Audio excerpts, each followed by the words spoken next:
Hi,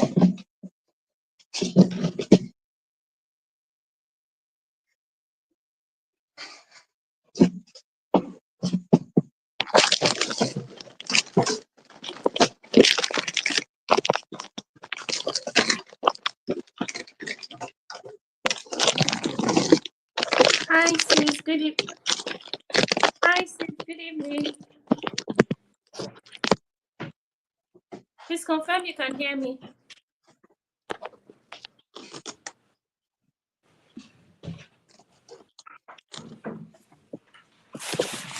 Hi, good evening, sis. Can you hear me?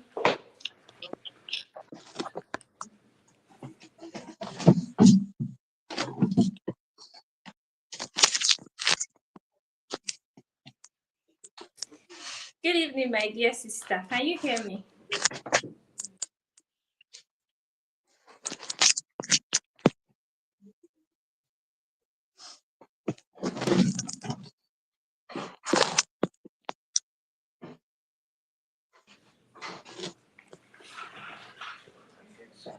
Hi, sis. Good evening. Can you hear me?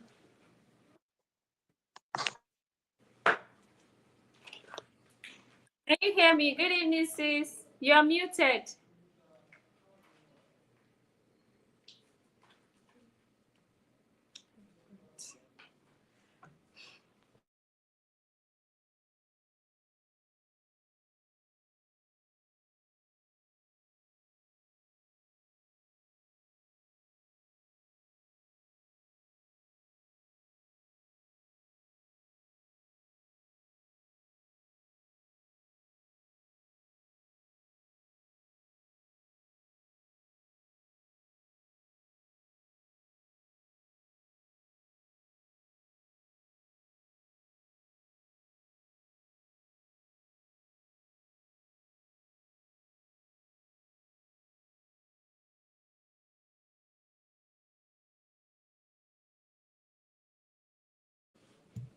Hi, good evening. Can you hear me?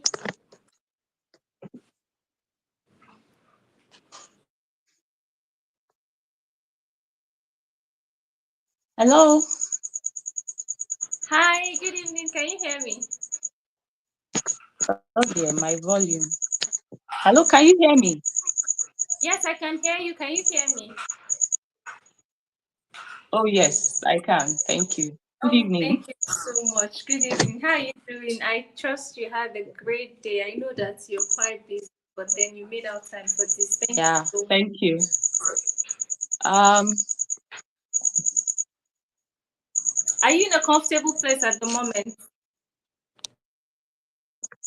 yeah, I'm trying to see which place will give me good network reception. Plus, the lighting is a bit poor, but I think it's better to have a good network coverage first. Okay, so should I give you some time? Uh, no, it's okay. It's fine. I can go this way. Hopefully, the network stays. Oh, I pray so. The All network right. just stays strong. I'm okay.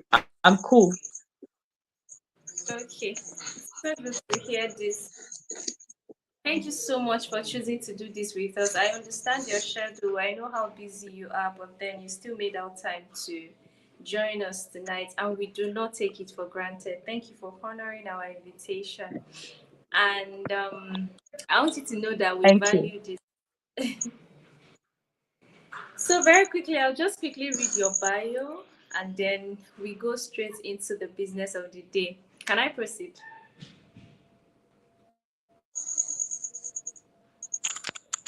Please. Okay. I'm just curious. Is it just you and I, or I don't know if there are guests listening in the background?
Hi, sis. Please, can you hear me now?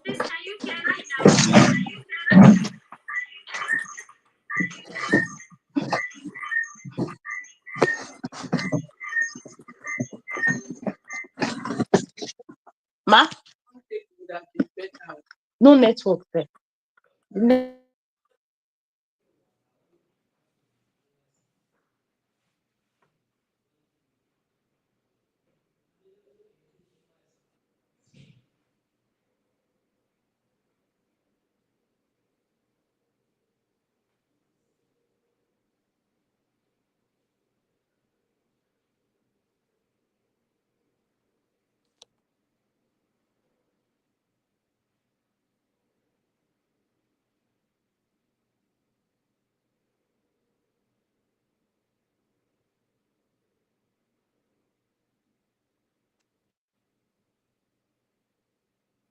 Welcome back, sis. Sorry, I understand that the network is fluctuating. Are you stable now?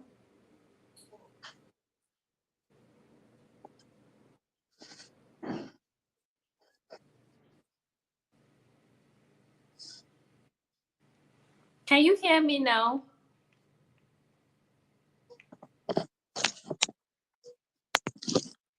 Hello? Can you hear me?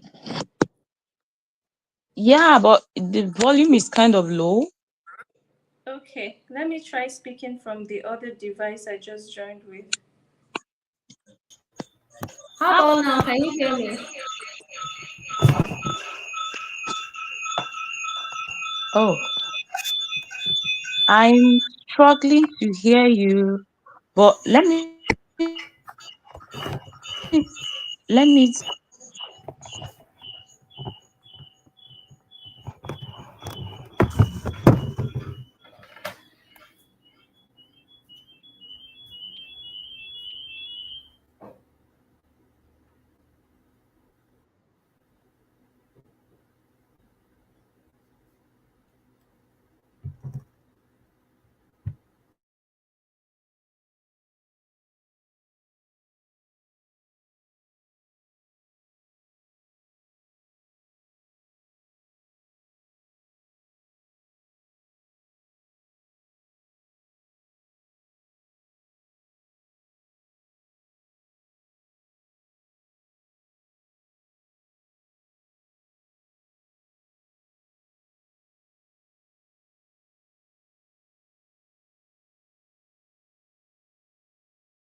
Hello, Ma. Can you hear us now?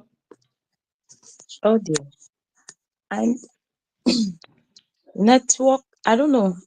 The volume is a bit is is low, so I'm finding it difficult to hear you. Oh my God, I don't know. Let me try another device that I joined with, and I hope that works. Can you hear me here? It's still low. I can hear you, but it's faint.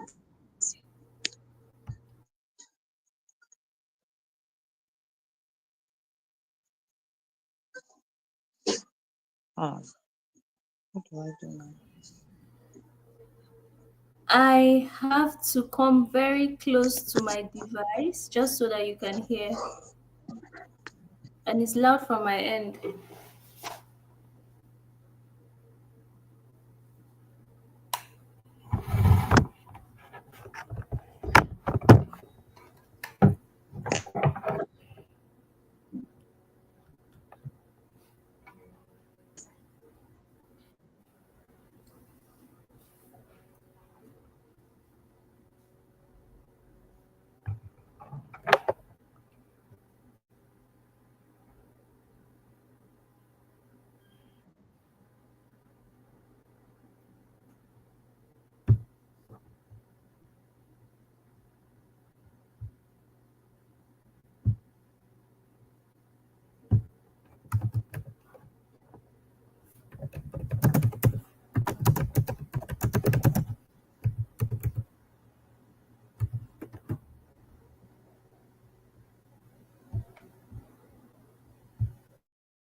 Hello, can you hear me? Yes, I can hear you. Can you hear me?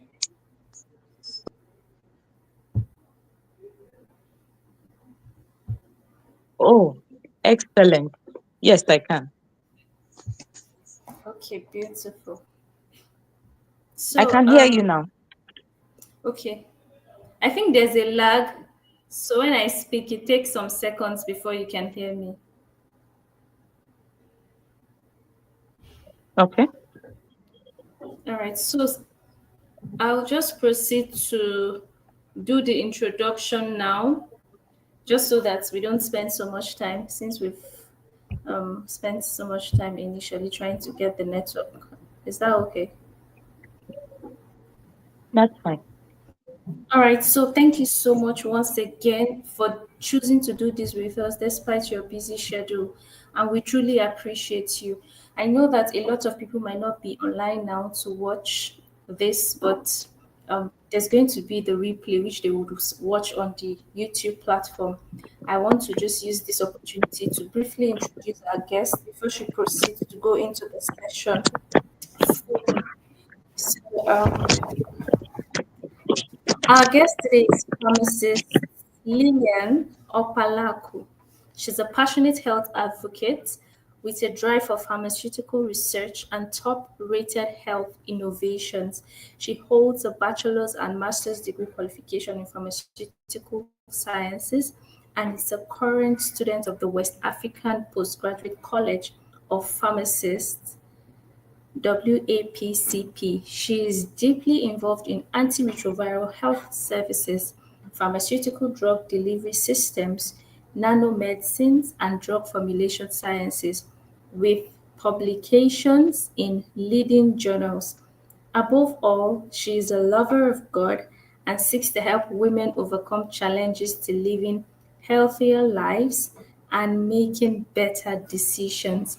Ladies and gentlemen, I'd like you to welcome our guest for tonight, Pharmacist Onyinyechi.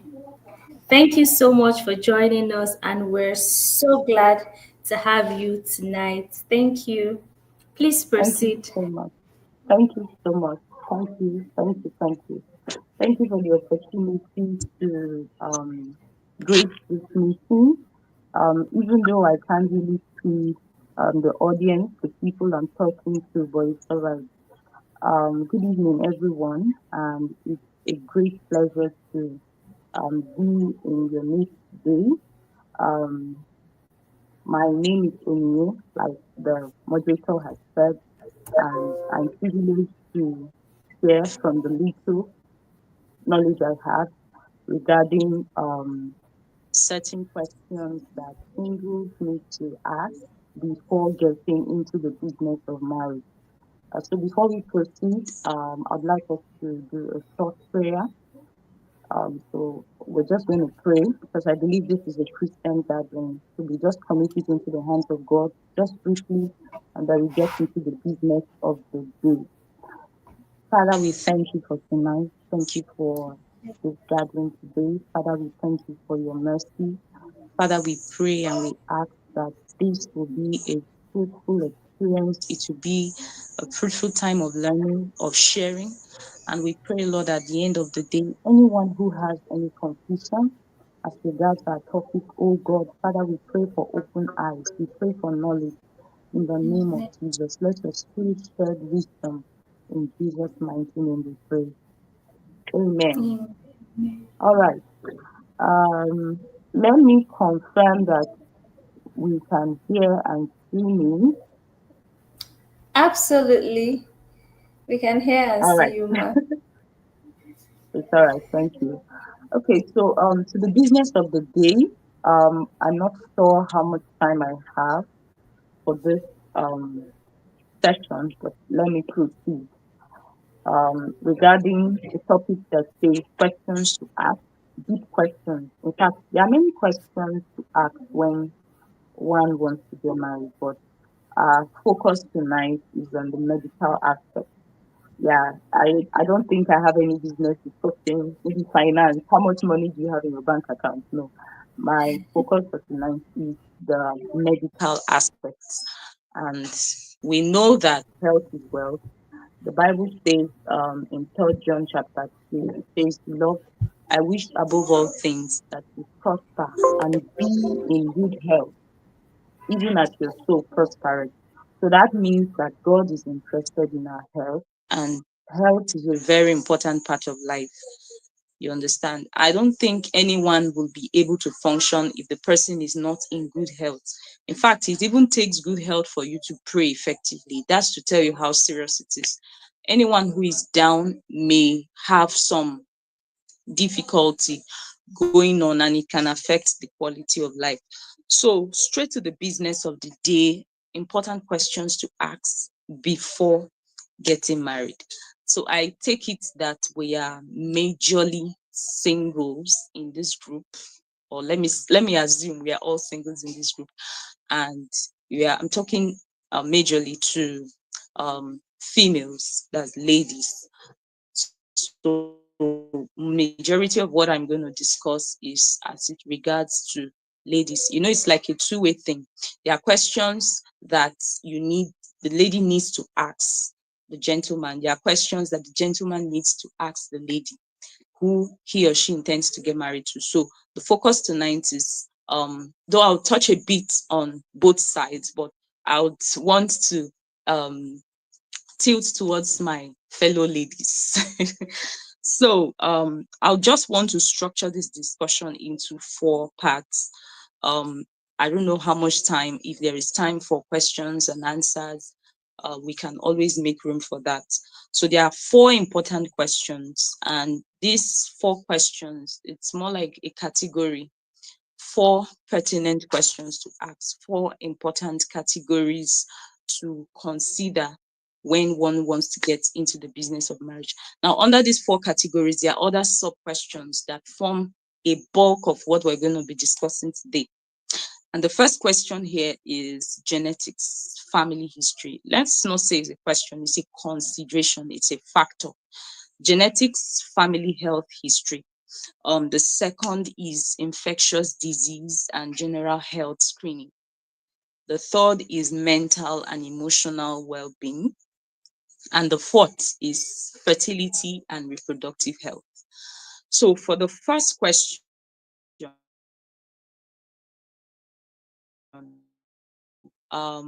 please, I'm not audible or the network. I can always rephrase so that we all flow together, right? So, to the aspect of genetics and family health history, we talk about hereditary diseases, we talk about genotype, we talk about blood group. This refers to everything that can be inherited, everything that can be inherited. Because we are all human beings, all of us, as long as you're a living being, you have what is called a genetic code. The genetic code means it codes for all what makes you you, all what you inherited from your father and from your mother. It's just a talk about chromosomal transmission of traits. What that means is, as a human, you got your chromosomes both from your mom and from your dad. So you're just a mix of both chromosomes coming together to form you. So what that means is that in marriage, in when two people come together, there is an exchange of chromosomal information that is encoded in the gene of the child they are going to give birth to, right? So in that gene, there could be some health information, health, let me use the word information, that is coded in the genes. And that information could be positive or negative. You hear people say, I have very good eyesight. I don't have need for glasses. That's my eyes are strong and all of that. It could just be that it's because the father, the mom, they have very good eyesight, and these things can be genetically transmitted. You could also hear people say, my mom or my dad had diabetes. So there is every possibility that the offspring, especially when that person is not leading a very health conscious life, there is every possibility that that person is at risk of having diabetes in this case, right? So we talk about also congenital birth defects. What that means is there are children that are born and they come with some kind of defects. You see children coming with probably cleft lips and all of that. Those things, yes, they could happen even when the parents do not have genes that code for that information, right? But the child could just inherit it. So there is need to do a thorough profiling of the DNA of both the man and the woman. And the basic thing to do, if most people may not be able to, because sometimes some of these genetic tests can be quite pricey, if you know what I mean. So the basic questions to think you can do is to ask questions like, okay, in your family, is there anybody having AS, for example, genotype? Is there anyone having rhesus positive or rhesus negative? I'll still come to that. Is there anyone having, was there any particular health pattern you've noticed in your family? Is it like maybe in the family, the father had to have a tooth extraction, one of the sibling had a tooth extraction? It could be that that's a genetic pattern in the family, right?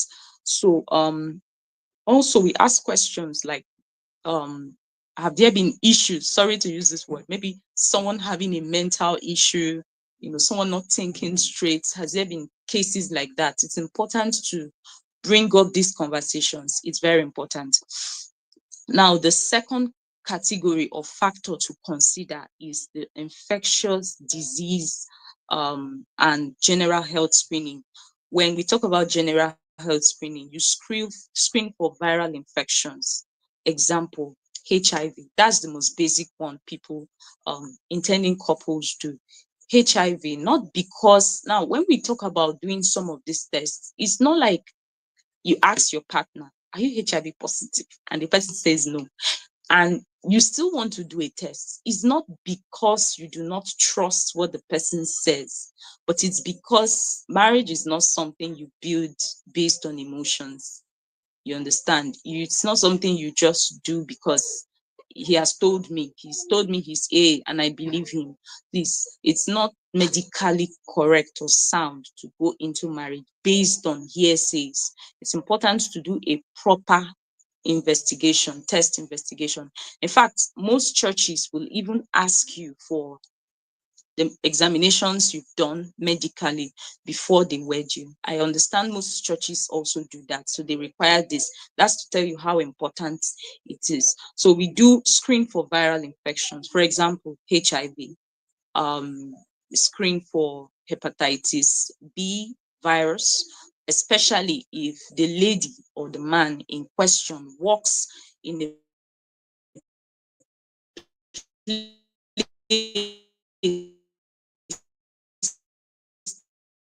that is prone infection. Okay, can we hear me? Yes, please, I can hear you. Hello? I can hear you. Oh, thank you. It's all right. Yeah.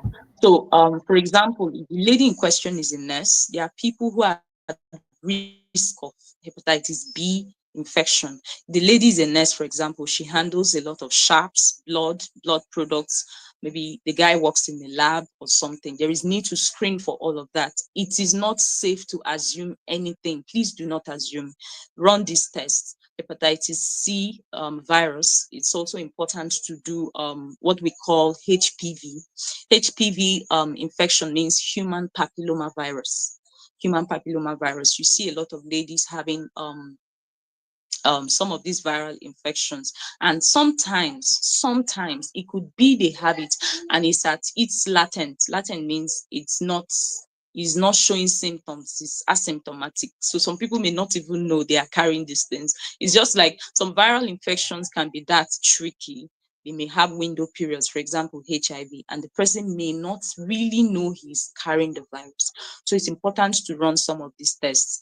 And why we're doing this test is not because, okay, when the results, for example, comes out and it's positive, it's okay, we are done with the marriage. But it's awareness is very important. It's okay to say, okay, we do not know what to do. We found out that this is the situation we found ourselves, and maybe one partner is positive for something, but it's a time for us to come back, maybe do a re-evaluation of the situation. Where are chances? What is medically possible? Can this be treated? What do we need to do? You understand? So it's a time for both parties to come together and reevaluate the situation. It's not a license for judgment to say, okay, because this person is positive, well, yeah, we are calling it quits. No, it's not a time for that. It's just to evaluate and know the way forward. Now, there's something I missed when I was talking about the first factor. There's something we call rhesus compatibility test, and it's also part of the genetic history I was talking about. I will just touch on it. So, because I noticed that most people are not aware of this. Most people do not have so much information about this. And I feel like a lot of noise should be made about it so that people are armed with knowledge. Now, most people will just say, okay, I'm AA, okay, I am free. You understand? The AA, AS, SS, ASSC, all those ones, they are talking about the blood genotype. And we talk about blood group. We have blood group A, blood group B, AB, and O. So most people, once they hear that, okay, I'm blood group O, okay, I'm fine, I'm safe, there's no cause for alarm. But it's not entirely true. Now, this is the reason why. There's something we call rhesus factor. In everyone having an O blood group, your blood group can either be O positive or O negative. When you say someone's blood group is O positive, it means the person has the person has a rhesus positive factor encoded in their blood group. I don't want to use some medical jargons, but the person is rhesus positive. Now, it is safe if the lady in question is rhesus negative or rhesus positive, whatever the case, it's safe for her. But in the situation where she's rhesus negative and she marries a rhesus positive man, the chances are excellent, although it's not always the case, but she being negative, rhesus negative, marrying someone who is rhesus positive, chances are excellent that they could have a rhesus positive child. And the problem with that is because the woman is rhesus negative, her blood begins to see the rhesus positive gene of her fetus, the unborn child, as foreign and begins to fight it. So it leads to what we call rhesus isoimmunization. You see a lot of it leads to what we call hemolytic disease of the newborn. Children begin to bleed unnecessarily and all of that. And it could lead to death in worst case scenario. But of course, there is good news. The good news is that number one, it doesn't have to happen this way. There are injections that can be taken to prevent this.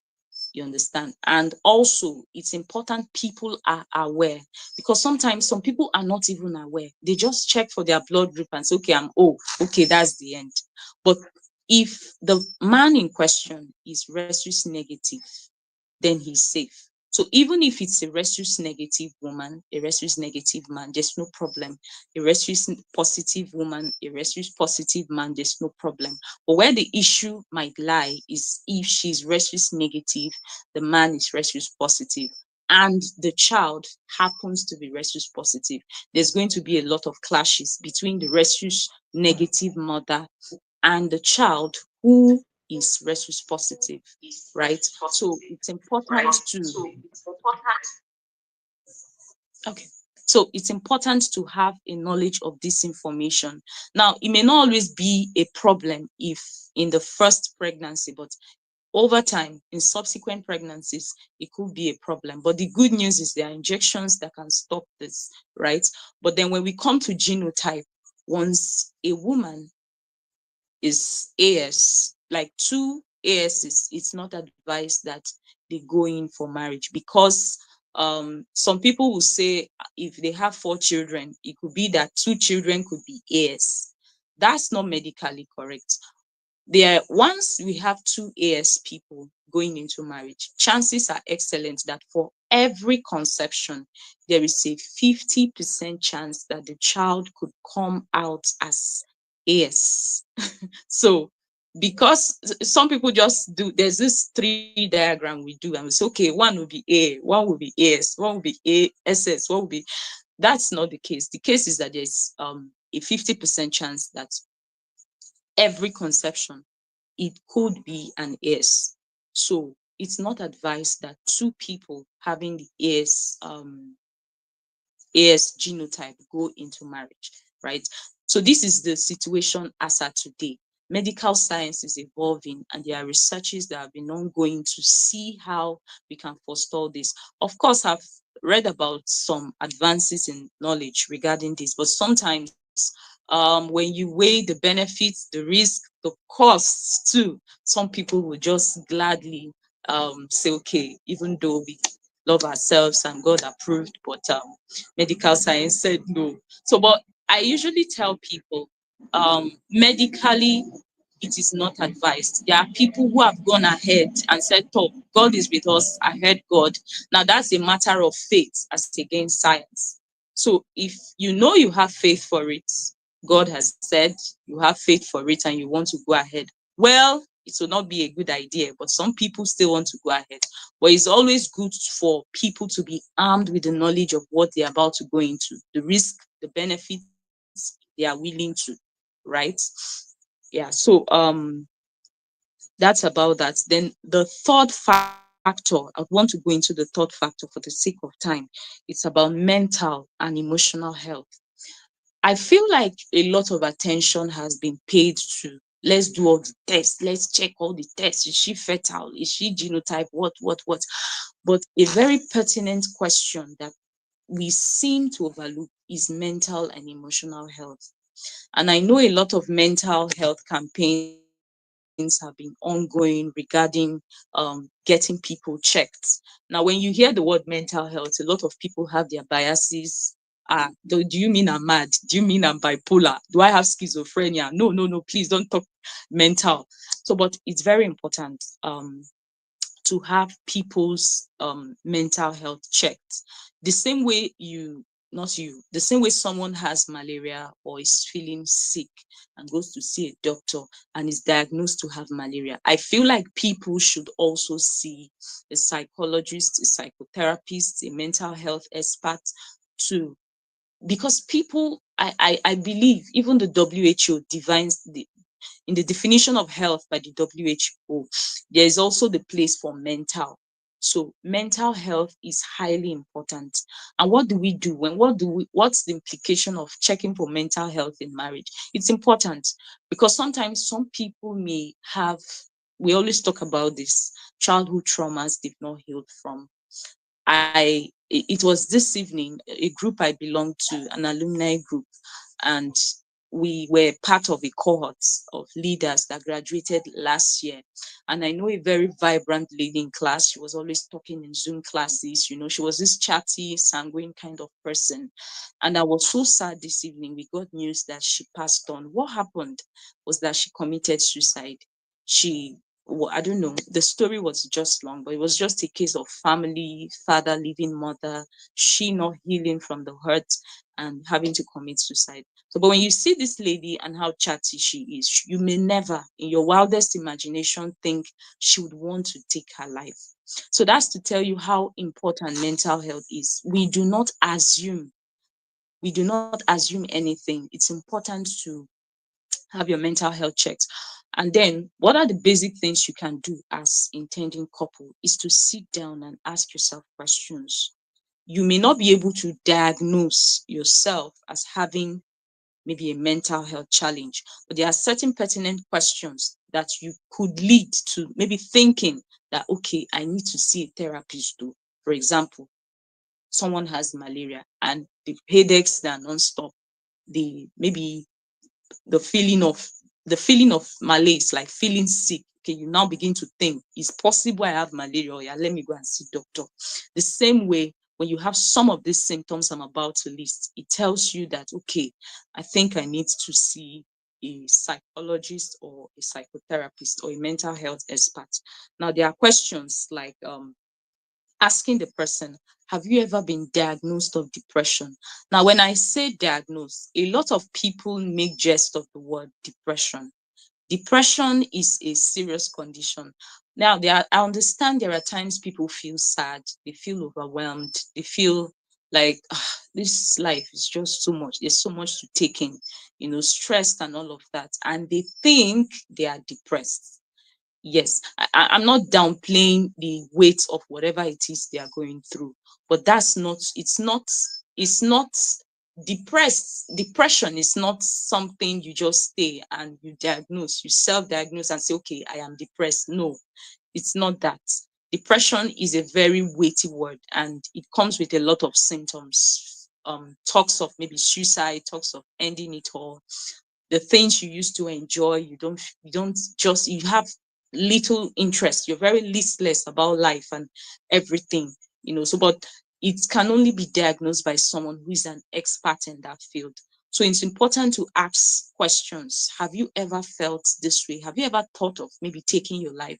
Now, I'm not talking about those silly things we do as children, maybe when your mom spanks you and you feel like you want to end it. No, that's not what I mean. So it's important to ask yourself these questions. Ask questions like, how do you handle stress? Ask your partner, how do you handle stress? If someone gets on your third nerve, like the last nerve remaining, how do you handle it? How do you handle anger? Like you've been maltreated, someone talks down on you. How do you handle it? It's also important to do like self-esteem evaluation, something like that, like asking yourself, how do you see yourself? Maybe real life questions like, what would you do in this particular situation?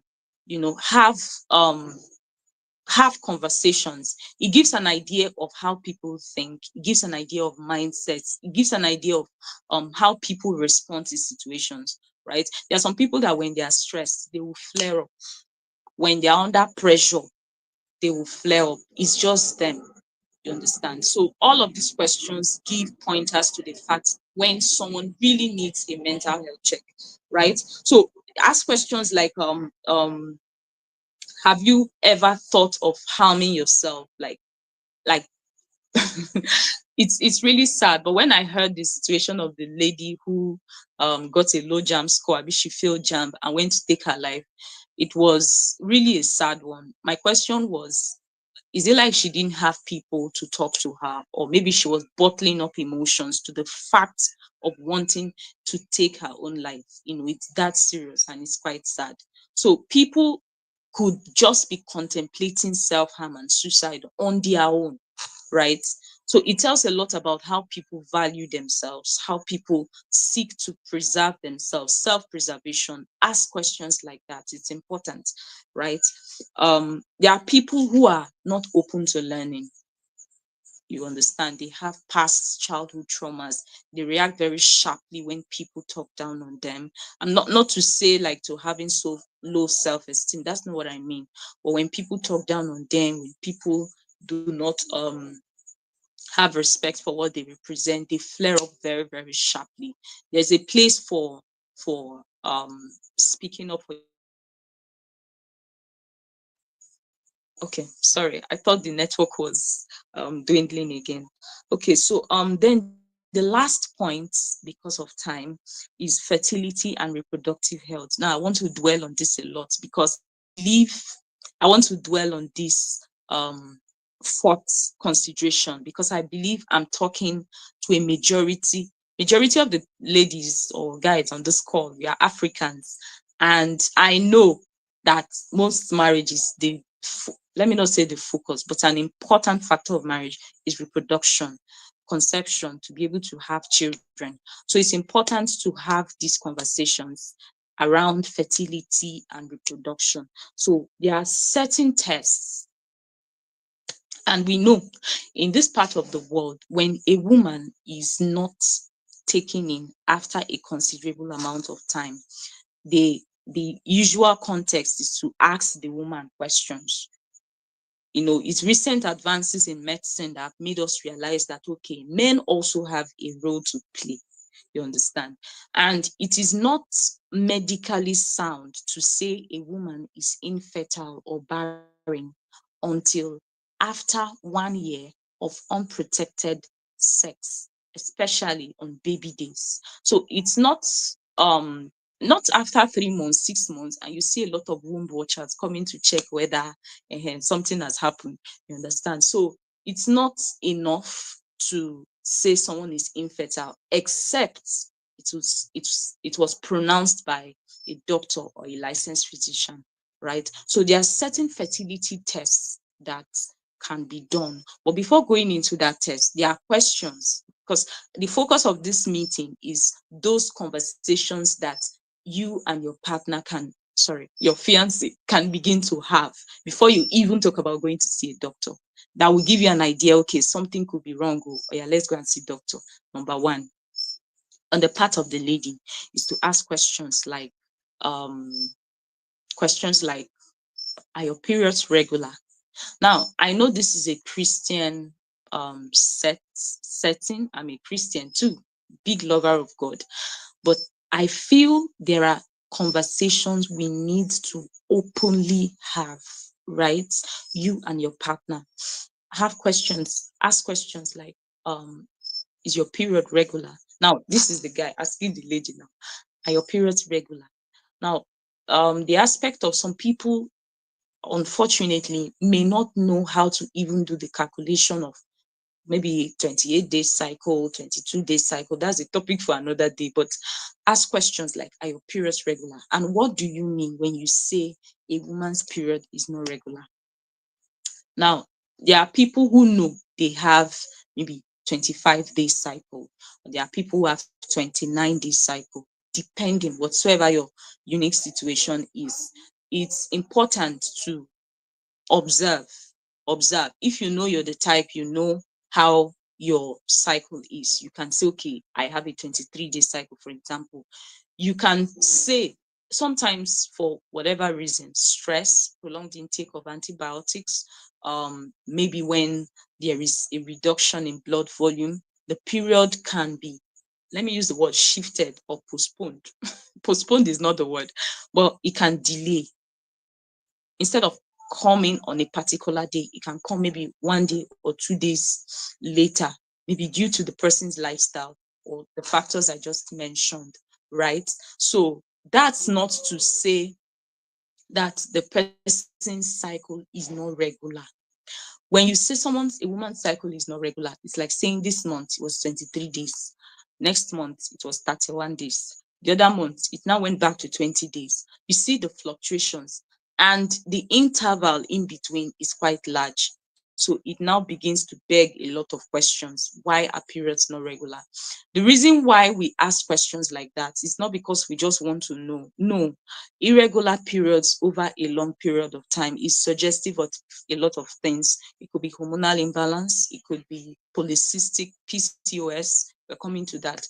It could give a lot to some abnormalities going on that she may not be aware of, right?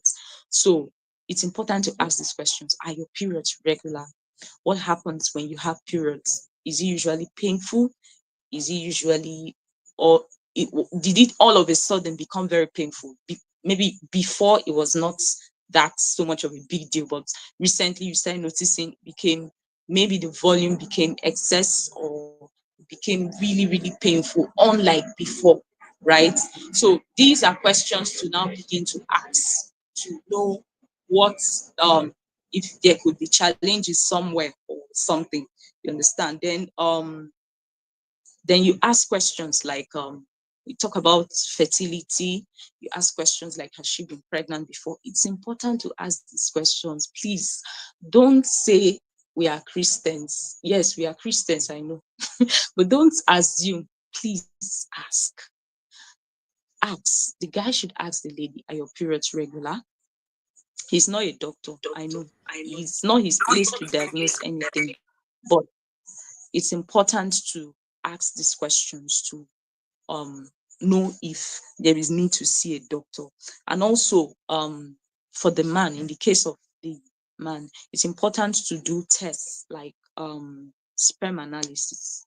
Why are we doing sperm analysis? It's not because we just want to do it for doing sake. When you do what we call semen analysis, or some call it SFA, seminal fluid analysis, what that does is that it assays the sperm of the man. And what is he looking out for? He's looking out for morphology, that's the structure of the sperm. There's a certain ideal structure of the sperm. We check for motility. What's motility? How fast it can swing. It gives a pointer to how, I'm trying to use a word that is a layman's word. It gives a pointer to how quick action is going to be. You understand how healthy they are, because these things are majorly proteins. When they are well and sound, they run very well. You know what I mean? So when they are okay, they run very well. And also talk about the volume. You understand? That's why you hear people, doctors say this person has a low sperm count. The sperm volume is important to check all of that. And that's what a seminal fluid analysis, SFA, is going to tell you, or a seminal analysis, or a semen analysis, as the case may be. So checks for the morphology of the sperm, it checks for motility of the sperm, it checks for pH of the sperm. There's a certain pH for which sperms perform at their optimum best. So this information may not be in your place to interpret. It's the place of the doctor to give you this information, but it's important you have an idea of what you want to do, right? Also, it's important to do a scrotal examination. What's the scrotal examination like? The scrotum around the man's scrotum is like just behind the penis. That two shapes, they look this way, my finger is. You understand? That's the scrotum. So it's important to do the tests just to see how everything is functioning there. But that's, like I said, that's not for you. It's for the doctor to do, right? Um, so also it's important, if there are funds, to also do what we call hormonal profile. That's for the man now. We're still coming to the woman. To do what we call hormonal profile. Hormonal profile gives you an assay of the hormones that are involved in reproduction. For example, follicle stimulating hormone, yeah, hormones that are involved in reproduction. So it gives you an assay of all of these hormones, which one is maybe probably it's overshooting or too low. There's always an optimum level that is required for men, right? Also ask the man questions. Have you ever had an STI? I know I shouldn't be saying this in a Christian gathering, but I'm just assuming I'm probably talking to people in the secular setting. You understand? It may not necessarily be an STI, but have you ever had an infection that made you maybe go to see the doctor, take antibiotics? Was it properly treated? I came to discover that a lot of infertilities that can be traceable to men is actually due to untreated or poorly treated infections because of the way the man's body is structured. It's closed. So sometimes some men may not even know they are carriers of some of these bacterial infection, except when they begin to see physical signs like, the discharge, the burning sensation when they want to pee, and all of that. So, but it could be they have traces of infection that was untreated or poorly treated. So it's important to have this conversation. Was it properly treated? You understand? So, and even if it was not, there is no harm in going to a licensed hospital to have him checked. So, in the aspect of the woman, it's important to ask questions. Have you ever had a miscarriage? Have you ever been pregnant? Have you ever aborted? Ask questions like that. Oh, something very important I forgot to say. Please. Now, this is the woman asking the man. Ask questions like, do you have high libido? Please, nobody should laugh. Do you have high libido? What's your reaction when you see a fine, no, when I mean fine lady, you understand? When you see a fine woman, do you have erections? Now, the basic time when men have erections is early in the mornings when they wake up. What is erection? Erection simply means a time when I believe we are all adults here, when his penis begins, it's engorged with blood, so it's hardened and all of that. He's having an erection. It's important to ask all of these questions because sometimes some people are just surprised when they get into marriage, and the surprise is not usually a very nice one. You understand? So ask questions like this. It could be that honestly, the man doesn't even know if there's a problem and he's just living his innocent life. So ask questions like this. Do you usually have erections? Do you have a high libido? What's your perception about sex? Ask questions like this. Ask. It's important. So back to the woman's aspect. There are certain questions that um it's important to ask. If there's ever been a case of miscarriage, if there's ever been a case of abortion, if there's ever been a case of ectopic pregnancy. I shouldn't even be saying all of that because I believe this is a Christian gathering, but shall let me say it. You understand? And also ask the woman questions like this, especially when the single lady involved is maybe approaching 30s or over 30. Ask questions like, have you ever had a history of PCOS? What's PCOS? PCOS is polycystic ovarian syndrome. Have you ever had issues with fibroids, endometriosis? Now, it may not be our place to know all these things. You are not a doctor, like I said. You are not a medical practitioner. But the reasons for asking all of these questions, it could be that she had it and she treated it and she's okay. But it's important to still have checks to be sure that everything is perfect and in good health, right? So I've talked about the issue of are your menstrual cycles regular. Why is important? Because it would give some signs to, for example, this PCOS we're talking about now. A lot of ladies I noticed are beginning to take this supplement they call evening primrose. And if you ask them why, they'll say it's for hormonal imbalance. It's for all of that. It's okay. I'm not fighting taking evening primrose, but what sometimes I'm against is when people take it when they do not understand the real reason behind taking all of those supplements, right? But there are pertinent questions, like I said, that needs to be asked that could give a pointer.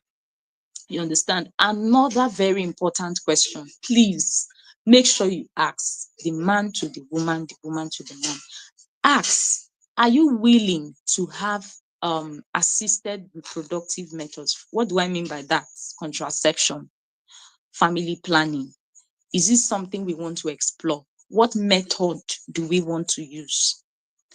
You understand? I know, yes, you may not know, you may just be a novice. I don't even know the method I'm going to use. Some you may not really know, but ask questions like that. There are people who do not believe in conception and contraception. They do not believe that they should use contraceptives to prevent pregnancy. Some people believe it's only withdrawal method that is biblical. Some people believe, no, I'm not doing withdrawal. You understand? So it's important to I okay, I will start rounding up. I guess it's about time. So it's important to have these conversations. Are you willing to explore contraception? And also, please ask. We're not praying for anything untoward, but ask, is surrogacy or assisted reproduction, is this something you're willing to explore? Surrogacy is on the rise right now, and a lot of women are having conversations around surrogacy. And surrogacy does not necessarily mean that because the woman has a challenge with taking in or keeping a pregnancy, that's why she wants to explore surrogacy. Some people just do not want to go through the pain of childbirth. And in more advanced countries, people do surrogacy not because anything is wrong with them. They just do not want to go through the pain of surrogacy. So you do not know the mindset of the partner, except you're sure. But ask yourself this question. In case, God forbid, in the future, there is wahala with trying to take in or keep a pregnancy, is surrogacy something we want to explore? Is it okay for us to do it? Have all these conversations, have it laid down so that it is clear. And also ask questions. I see a lot of women come to ask me, especially those who maybe newly gave birth, depending on the method, maybe through CS or through normal SVD, that's vaginal delivery. You hear them say, my husband wants to have sex with me. I've given birth. And he says he wants it raw. He doesn't want condoms. You understand? And some men can be like that. It brings us to the question of high libido. Some men are not patient. You understand? They are not patient to maybe allow the woman to heal. There's a designated time between 6 weeks to 8 weeks, depending, like I said, on the method she used to um deliver. There are people who have sutures all over. So you see, they may need a longer time, depending on how she's healing. But it brings us to the question of high libido. You understand? So ask questions, ask questions, ask questions is very important. So ask questions if and one thing I want us to know is that fertility is not guaranteed in marriage. Yes, I know we are children of God, and the Bible says we are going to be fruitful in the land. But then, in the event that things happen, life happens, what are our options? Ask these questions and have it laid down in the books that, okay, this is it, oh, you understand? Yeah. So, another thing I want to talk about is, as a bonus, is that have some lifestyle conversations. There are people that believe solely in natural foods. There are people that believe solely in they do not like health foods. You tell them about, let's prepare food this way, it's healthier. They'll say, no, no, no, I want it that way. Right? Like me, for example, I like making my stews natural. I like it fresh. I don't like frying stews. I like eating it fresh. It could be that the person, the man, may want it fried, you see. So that's giving you idea about health options. People may have differing health options when it comes to dieting, when it comes to exercise, when it comes to drink, even as basic as drinking water. It's important to have these conversations. Now, you're not wanting to know because you want to know, because the answers to some of these questions could answer other questions that may not even be related to what we're talking about, right? So ask all of these questions. How do you manage your health? How do you rest? When you are fagged out, you're really stressed. How do you declutter? How do you unwind? Do you go to the beach? Do you bond over food and drinks? How do you unwind? Do you go to the cinemas? It gives you an idea of their psyche, their psychological orientation about life, right? So, yeah, so that's it. Then, all of these tests I've talked about, for the man and for the woman, please, it's important to do this test at least 3 to 5 months before saying I do. It's important. Um, One important test I failed to mention, please, very important. Even if maybe you're constrained by finance, there's not so much money you have, as a lady, please do what we call a pelvic ultrasound scan, a pelvic USS. That's what we call it for short. What the test does is that it mirrors your wombs, your fallopian tubes, your ovaries. These are very important organs for reproduction, and it checks for any abnormalities. Maybe, God forbid, there is a scar. Maybe the lady had had a D&C in the past. It could reveal some of the scars around those regions. It could reveal if, God forbid, there's a problem, in maybe the just around those. Let me not go deep into all of that. Another important test also that you can do is what we call HSG. It's called hysterosalpingogram. If you're constrained by finance, you can leave this. But what this does is to check your fallopian tubes, your oviduct. The fallopian tube is where fertilization happens. That's where the egg and the sperm meet. They will stay there. I think it stays there for like 2, 3 days before it travels down, and travels down to the womb where it's implanted, and it begins to grow from there. But fertilization happens in the fallopian tube, also called the oviduct. So HSG tells us whether the fallopian tubes are open. Once there's a problem with blocked fallopian tubes, you see, once there's a blockage, fertilization will not be able to happen, and that's a problem, right? So all of these tests I'm telling you, they are highly important. Another very important one I feel we should also talk about is hormonal profile, especially for the lady. Hormonal profile helps reveal, because we live in a time where some ladies who have talked to me, they'll say, I went for hormonal profile, hormonal assay, or they call it hormonal test or something. What it does is that it assays your hormones, the follicle stimulating hormone, whether it's too high. If it's too high, it could be the woman has a low ovarian reserve. Let me not go there. Then we talk about luteinizing hormone. We talk about the estrogen levels, estradiol, that's the hormone that secretes, um responsible for estrogen.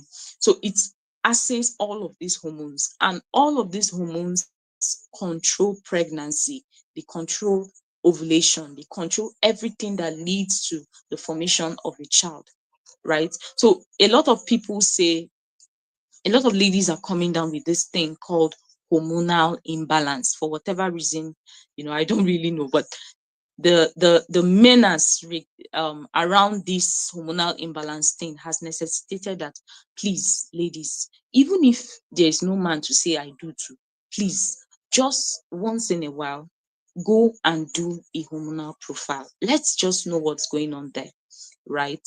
And you can also do what we call a mammography. Mammography, just to examine, to be sure that everything is okay around the breast region. There's no time. You can also learn how to do a self breast examination. Examine your breast, especially immediately after your periods. Just examine your breast. There's a way to do it. We don't have time. I can't begin to talk about that, but to be sure that everything is going on well, right?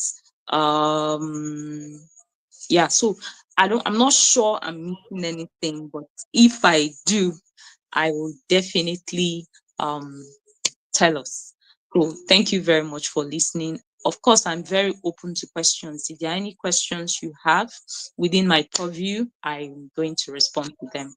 Thank you.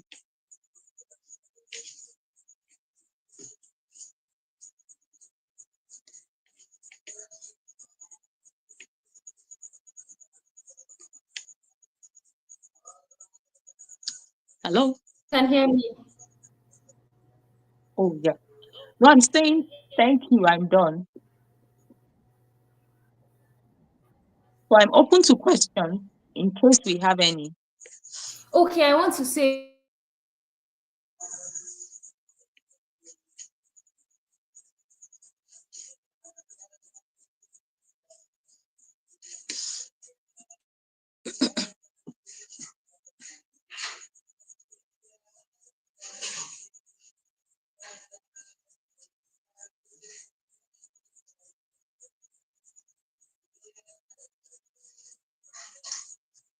Hello? I can't hear now.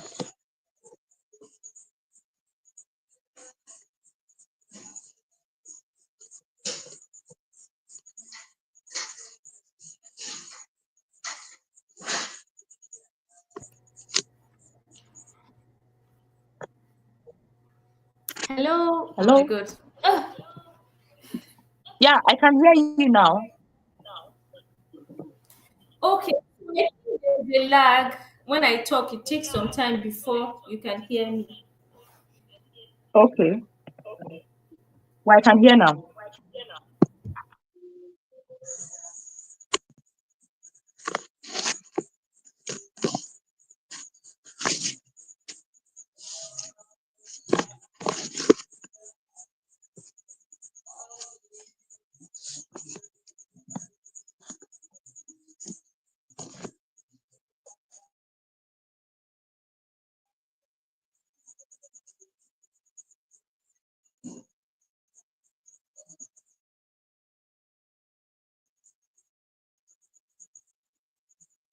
Can I proceed to ask my question? Yes. Okay, so there was a part you mentioned about high libido. I don't know so much Yeah. about it, and I thought to ask, is there like a cure or what's the word now? Is there a way to tame it? Uh okay, so libido, I'm not a sexologist per se, but libido is a thing. Hello?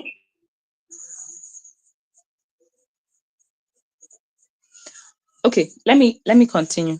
So libido is a purely hormonal occurrence, right?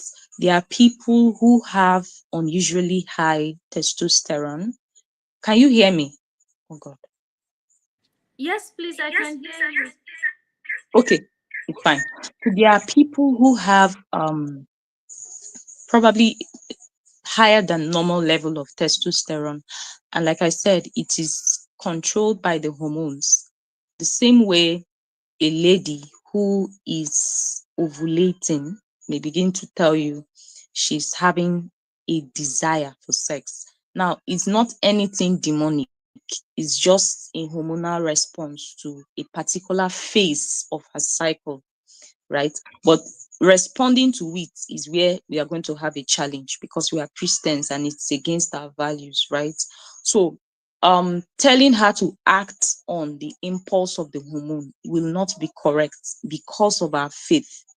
You understand? Because if you keep acting on the impulse of the hormone because it's pushing you, it means she'll be dropping babies every month if that's a possible thing. So telling her to tame it, it's about talking about self-control and all of that. I can't really say that it can be tamed per se. It's like telling your hormones, oh yeah, stop producing.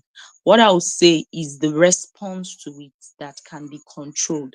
Fine, a guy is just having a high, is having is having high libido. That's not to say that he should go and act on it, except of course he's married.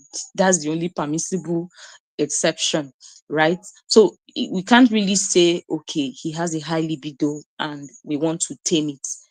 Tame will mean just telling yourself that, okay, yes, I know this thing is high.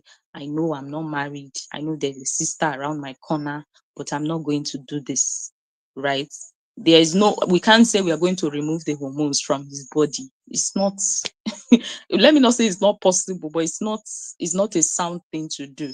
So it's just to, there is no medical procedure that will tell you, okay, we're going to remove the libido or reduce the libido. There's nothing like that. Now, people just have high sex drives. I've discussed with some guys and they will tell you, yeah, I have high sex drive. Oh. And this is them being sincere that this is it, though. You understand? So it is what it is, my sister. Thank you. Thank you so much for your sincerity and for explaining that in the most simple way. I'm so grateful. Sorry, there's an echo. Let me attend to that. I'm really so grateful that you took time to discuss this. In the brief period that we've had this conversation, it's been really insightful. I feel like this is a consultation session that we did not even pay for.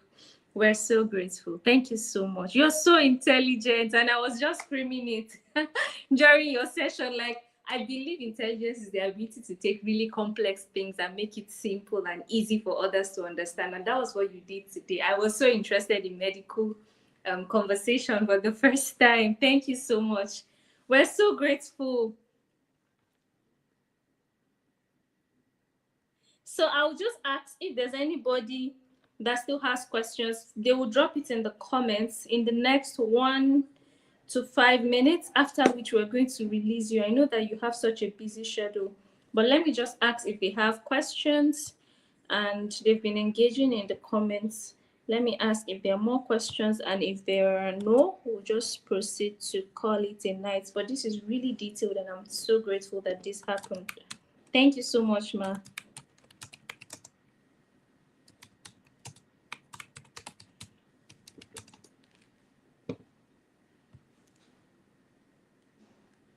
Okay, so another question is, can somebody have correct genotype, like maybe AA, and then there's an issue with the blood group, and would it be like a big deal, or would there be a conflict if there's an issue with the blood group but the genotype is okay?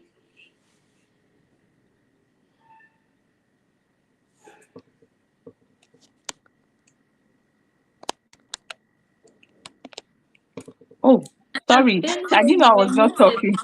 talking. Okay. So when you say there's an issue with the blood group, I'm not particularly sure. Except what the writer is trying to say is that maybe there was a change in the blood group. It can happen by mutation, science.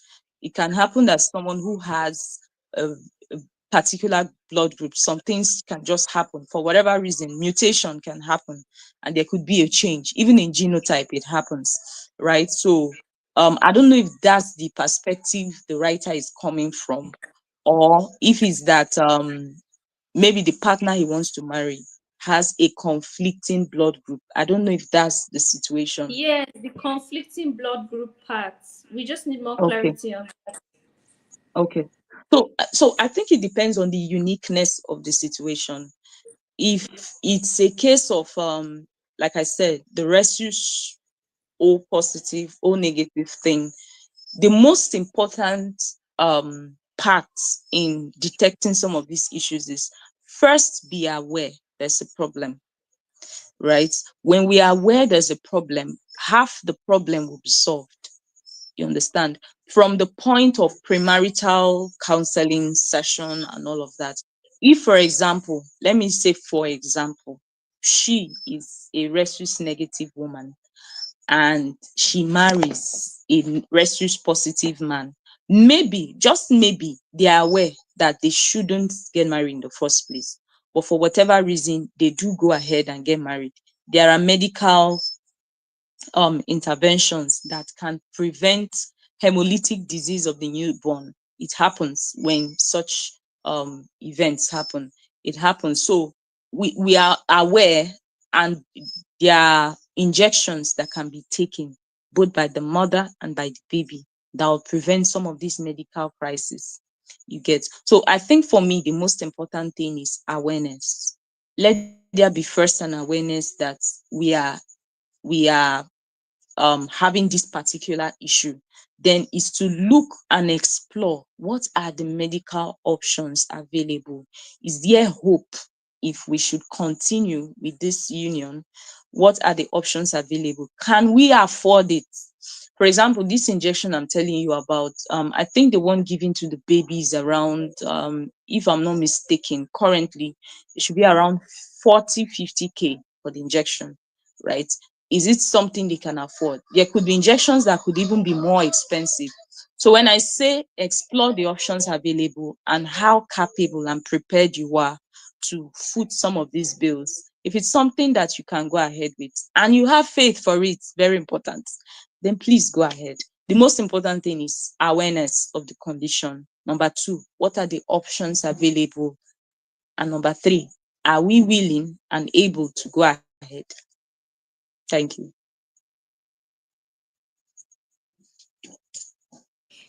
Thank you so much for that brilliant one. I'm so grateful that you answered that question. Let me check if there's any other question here before we call it a night. So, thank you so much. I'm not seeing any question yet, although it seems there's a lag because they're still commenting on the previous points that you said. But let's not keep you waiting for so long. This has been a lot so far, and to be honest, we're really grateful. Okay, so in the next Yeah, 2 minutes, I'm sorry. I wanted to also add something to okay. the first question, the question you asked about libido. There are some people that um sometimes we do not necessarily look at things from the medical, drug aspect and all of that. You see why it's important to do a good mental check, emotional well-being premaritally, and ask questions like, do you have a high libido? There are people who have high libido and it's just them. It's innate, it's intrinsic. They were born that way. Now there are people who do have these things because they've suffered trauma. Maybe as children they were abused. I'm talking about the man now. The man was abused or something, and maybe by an older woman, and from then he just can't wrap his head around why he's always wanting that urge, to have sex and all of that. So you see why having those conversations are important. So in that case, that high libido is actually a problem because he wasn't born that way. It's something that was inflicted by, so it's an emotional response to a trauma. So, and that's something that needs to be evaluated. In the same vein, there are women who are they are just scared of you've mentioned sex, and some people are, when you say, you hear ladies say, I'm a virgin, I've never had sex. Most times, yes, some people, it's out of one, virtue, two, service to God. It's an honor to God and all of that. But on a more serious note, sometimes some ladies, it's just due to maybe trauma. Maybe they were molested as children, and ever since then, they do not want to hear sex. So they hide under the guise of proudly virgin and all of that. I know these are difficult conversations, but you see why asking very important questions are necessary. Not because you're a doctor, like I said, but it could be a pointer to something.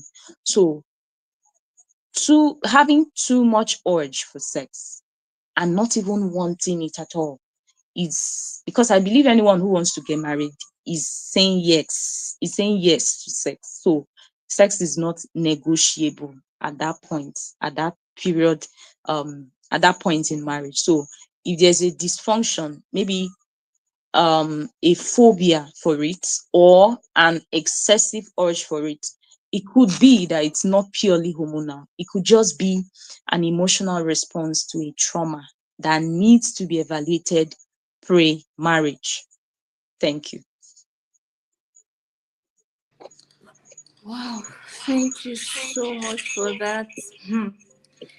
I be- This has been a lot. I don't really even know what else to ask or what exactly to say because you've answered even the questions I didn't know that I wanted to ask. I'm so grateful. Thank you so much. So, on the chat, there's no extra question. So, I want to say, on behalf of the Single Saved and Soaring platform, we want to say a big thank you. Thank you for your patience with us. Thank you for sticking through regardless of the network challenges. Thank you for being so open. You're welcome. Thank you, everyone.